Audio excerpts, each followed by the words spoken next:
माँ बाप के घर से जुदाई का दुख और बहन भाइयों से बिछड़ने का कर्ब एक जज्बाती इम्तिहान तो है ही, मगर यही वक्त है जब एक नई दुल्हन को अपने जज्बाती तवाज़ुन को बरकरार रखना होता है।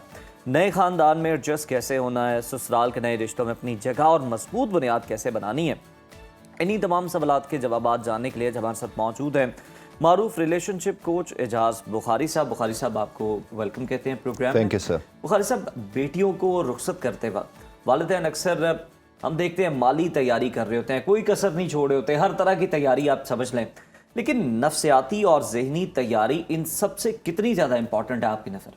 मेरे नज़र में सबसे ज़्यादा ज़रूरी है। वैसे मैं आपको बात अर्ज़ करूँ, बहुत तकलीफ़ दे लम्हा होता है जब बेटी घर से जुदा हो रही होती है। वो छोटा वक्त नहीं होता।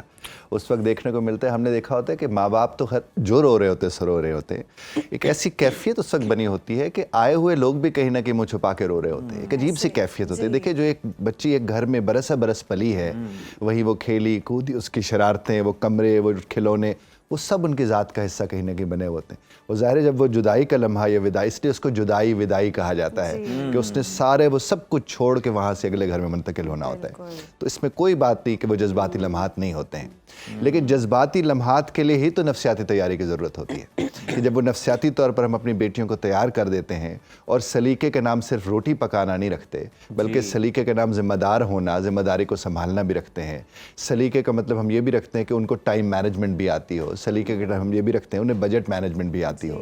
अगर इस तरह के सलीके हम अपनी बेटियों को देकर भेजते हैं तो यकीन कीजिए उसके बड़े फ़ायदे होते हैं। लेकिन वहाँ पर रोल तो उन लोगों का आता है ना जो आपके इर्द गिर्द मौजूद हैं। और जिस तरह हम बात ऑफ द रिकॉर्ड भी कर रहे थे कि एक्सपर्ट्स का उसमें रोल आता है कि एक्सपर्ट्स अपना किरदार अदा करते हैं, उसमें आपको बताते हैं, समझाते हैं कि क्योंकि खाला तो अपनी ज़िंदगी में एक तो और तर्ज पर एक्सपर्ट हो सकती है, फुप्पो और तर्ज पर हो सकती है, लेकिन जिस जिंदगी को जाकर देखना, जिस दुनिया को जाकर देखना उस बच्ची ने, उसके लिए ज़ाहिर उसके तैयारी की ज़रूरत है। और वालिदैन एक तो या तो खुद ठीक हों तो फिर तो तैयारी की ज़रूरत ही नहीं है, और अगर वो भी किसी का शिकार हुए हुए हैं तो वो फिर आगे भी शिकार करने की तरफ निकलने। बिल्कुल बुखारी साहब, बिल्कुल दुरुस्त फरमाया। और रुखसती के हवाले से भी हम देखते हैं शादियों में वो सारी ख़वातीन रो रही होती हैं जो रुखसत हुई होती हैं ऑलमोस्ट। तो ये बड़ा ही वाकई इमोशनल एक मोमेंट होता है सबके लिए। सबको अपना वक्त याद आ जाता है ना, अपना घर याद आता है, अपनी माँ याद आती है। रिकॉल हो रहा होता है कि जब ये दुनिया में आई थी, किस तरह इसको पहली दफा गोद में उठाया था, वो सब कुछ रिकॉल की इतनी बड़ी, इतनी जल्दी कैसे हो गई। मैं आपको बताऊं, मेरे पास तो कुछ ऐसे भी थे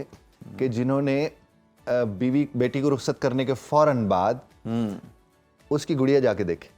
अब आप जरा इस पे गौर तो कीजिए, वो पंजाब में गुड़िया पटोले एक लफ्ज़ भी इस्तेमाल होता है। तो वो उसको गुड़िया को जाकर देखा, और एक वालदा मुझे कहने लगी कि मैं तो उस गुड़िया को गले लग के कितनी देर रोती रही जब मेरी बेटी वहाँ से चली गई। तो ये होता है जनाब, ये वाकई बहुत इमोशनल। और ये इंसान होने की निशानियों में से एक निशानी है कि हम इंसान हैं, हम दिल रखते हैं, हम सोचते हैं, हम फील करते हैं। और बेटी जिगर का टुकड़ा कहा जाता है, ऐसे तो वो है। जब जुदा हो गए तो शायद घर में रहते हुए उस तरह से आपको फील नहीं आ रही होती। आप माँ के साथ प्यार तो कर रहे होते हैं, लेकिन जब बिछड़ते हैं तब कदर होती है कि वो क्या। बेटी को भी वो जो लड़ रही होती है ना, उससे बाद में भाई भी याद आते हैं, बहनें भी याद आती है, वो सब। ये तो बड़ी अच्छी लड़ाई थी। हाँ, ये तो बड़ी अच्छी लड़ाई। ये तो वाकई, इससे तो बेहतर जीत तो मेरी होती थी, सब मेरा साथ देते थे, बेटियां, और सारे फिर मना भी रहे होते थे, चॉकलेट्स, फूल, हर चीज बेटी को मिल रही है। तो वाकई माँ बाप बहुत नाज़ों से प्यार मोहब्बत से हार जीत मैके में नहीं होती। ये मैके में नहीं होती। मैके में बेटियों की जीत ही होती है। बुखारी साहब, बेटी की माँ से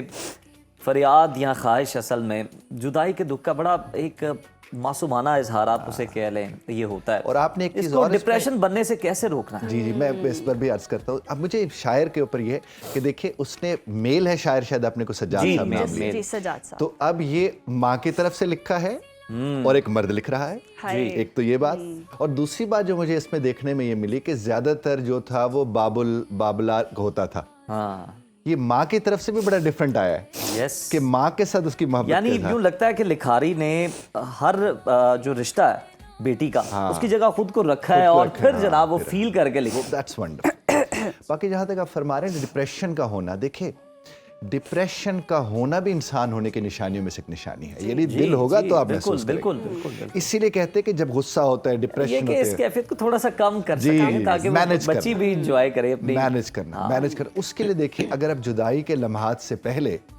तैयारी के लम्हात को अहमियत देना शुरू कर दें तो फिर जुदाई उतनी तकलीफ नहीं होती। और यहाँ पर जाहिर है ये लाइफ कोचेज, रिलेशनशिप कोचेज या आपके बड़े बूढ़े आ जाते हैं कि उन्हें और बताते हमारे यहाँ रिवाज तो यही है कि सर पे पड़ती है या जब करीब आती है तो फिर हम ये जो कोई सर भी पे चीज हो। हाँ, जब वो कहते हैं सर पे पड़ती है तो गौर करें, सर पे पड़ती है, सर पे पड़ती है, सर पे वाकई। पड़नी नहीं चाहिए, सर पे पड़नी नहीं चाहिए। उससे पहले ज़ाहिर उस चीज़ का हमें एहसास और अंदाजा होना चाहिए। तो वालिदैन बुनियादी तौर पर देखिए, आप जब दूसरी ज़िंदगी के खूबसूरत पहलू अपनी बेटी के सामने रखेंगे तो डिप्रेशन कम होगा, फिर खुशी ज़्यादा होगी। ऐसे ही है। और वहाँ के पहलू अगर आप उस तर्ज पर रख देंगे कि वहाँ जब जाओगे तो ये होता है, वो होता है, फिर सही नहीं आएगी सब कुछ, तो नेगेटिविटी की बजाय एक पॉजिटिव पिक्चर दिखानी चाहिए। और दूसरा, ससुराल भी जो है, जो इसके अभी नहीं है, ससुराल भी एक बेहतर ससुराल वाली पिक्चर पेश करे तो एक्सेप्टेंस डिप्रेशन होनी चाहिए उनमें। जो नहीं जी, होती। उन्हें भी काउंसलिंग की जरूरत है। वो शदीद सर। किसी के जिगर का टुकड़ा अगर आप घर ला रहे हैं तो आप भी अपने आप को तैयार मेरी रखें, वालदा से मुझे ज़र्फ पैदा करें अपने हाँ जी अंदर। जी, मेरी वालदा से मुझे फरमाती कि जब कोई अपने जिगर का टुकड़ा तुम्हें दे दे तो उसके अलावा चाहिए क्या तुम्हें? रह क्या गया पीछे? पीछे रह इससे सब तो कीमती दे वो दिया। क्या दे सकता था? क्या सब दे तो दे सकता दिया, है? वाकई। उसको संभालना जाहिर है उसका काम संभालना होता है, काम है। जिम्मेदारी के साथ बहुत जुड़ते हैं। खूबसूरत बात से बहुत शुक्रिया बुखारी साहब आपके वक्त का भी। और वाकई ये गाना जी ऐसे ही है कि जो लड़की की विदाई के वक्त फीलिंग होती है ना, वो दरिया को कूजे में बंद करने वाली बात है। ये गाना और ये एक लड़की की फीलिंग विदाई के वक्त बिल्कुल अक्कासी करती है इमोशंस की। आपके हाथ पैर हिल जाएंगे बताते हुए भी।